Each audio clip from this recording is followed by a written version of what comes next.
Assalamu alaikum, I'm Aisha and you're watching Samar News. Here are today's headlines.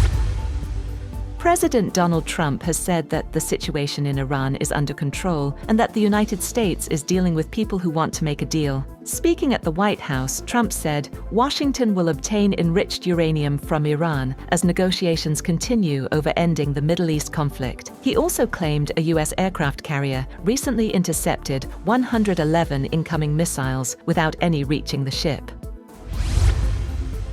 The United States and Iran are nearing a potential agreement to end the war in the Gulf. According to sources involved in mediation efforts, a proposed one-page memorandum comprising 14 points is said to outline a framework to formally end hostilities. The deal could be followed by talks on reopening the Strait of Hormuz, easing US sanctions, and placing limits on Iran's nuclear program. Pakistan continues to play a central role in mediation, with officials expressing optimism about a possible breakthrough soon. US President Donald Trump says the war could come to an end if Iran agrees to the proposed terms. Trump stated that compliance from Tehran could lead to the reopening of the Strait of Hormuz and the lifting of ongoing military pressure. However, he warned that failure to agree could result in a renewed and more intense phase of military action. Iran says it will only accept what it calls a fair and comprehensive agreement in ongoing negotiations with the United States. Foreign Minister Abbas Araghchi stated that Tehran remains committed to protecting its legitimate rights and interests during the talks. The remarks come as Washington signals progress in diplomatic efforts to resolve the conflict. US President Donald Trump has announced that Washington and Iran have agreed to temporarily suspend Project Freedom after a request from Pakistan and other countries. In a statement on Truth Social, Trump has said the decision followed an extraordinary military success against Iran and progress toward a broader agreement with Iranian representatives. He has added that while the blockade will remain in place, both sides have mutually agreed to halt Project Freedom. Prime Minister Shehbaz Sharif has thanked US President Donald Trump for announcing a pause in the Strait of Hormuz operation. In a statement, Sharif praised what he called Trump's timely decision, saying it reflects constructive leadership during a sensitive period. He also acknowledged the role of regional partners, including Saudi Arabia, in supporting de-escalation efforts, and reaffirmed Pakistan's commitment to dialogue and peaceful resolution. The Ministry of Defense of the United Arab Emirates has claimed that it came under missile and drone attacks for a second consecutive day, raising regional tensions. However, Iran has denied any involvement, with its Islamic Revolutionary Guards Corps, IRGC, stating that no such operations had been carried out in recent days. If any action had been taken, we would have announced it firmly and clearly, the IRGC has said in a statement, rejecting the UAE's claims as absolutely denied and devoid of any truth.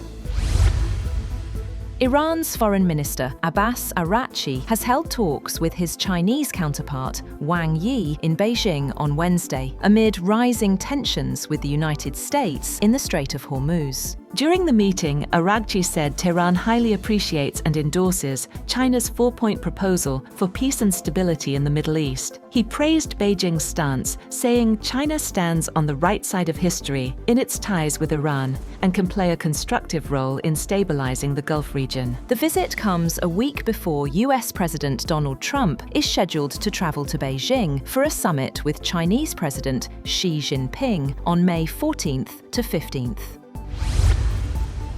An Israeli strike on the southern Lebanese town of Saksakia killed 5 people and wounded 15 others, as fighting between Israel and Hezbollah continued despite a US-mediated ceasefire announced last month. More than 2,700 people have been killed in the war in Lebanon since March 2nd.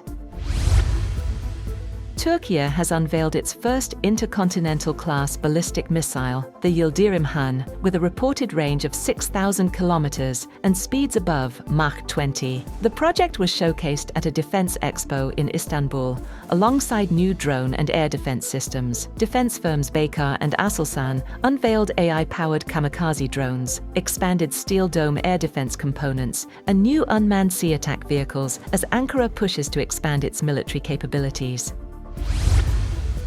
Russian drone and missile attacks have killed at least 27 people across Ukraine, just days before a planned unilateral ceasefire by Russia is set to take effect. Ukrainian authorities have reported that Russian glide bombs struck the southeastern region of Zaporizhia on Tuesday, killing at least 12 people after hitting a car repair shop and residential buildings. 3 people, 2 of them seriously ill, were evacuated from the luxury cruise ship MV Hondius after a deadly hantavirus outbreak left 3 passengers dead. Evacuation aircraft were seen on the tarmac in Cape Verde before departing for the Netherlands. The World Health Organization said the patients included a Dutch national, a German, and a Briton, all headed to specialized hospitals in Europe. The ship, carrying nearly 150 people, is now expected to sail to Spain's Canary Islands after Cape Verde refused to let passengers disembark because of the outbreak. Iran's Football Federation chief, Mehdi Taj, says guarantees are needed before the national team travels to the United States for the upcoming World Cup. He stated that FIFA must ensure respect for Iran's institutions, including the IRGC, during the visit. The remarks follow an incident in which an Iranian delegation was turned back at the Canadian border, citing alleged disrespect by immigration officials. That's all for now. For more updates, visit www.samar.tv. Thank you for watching Samar News.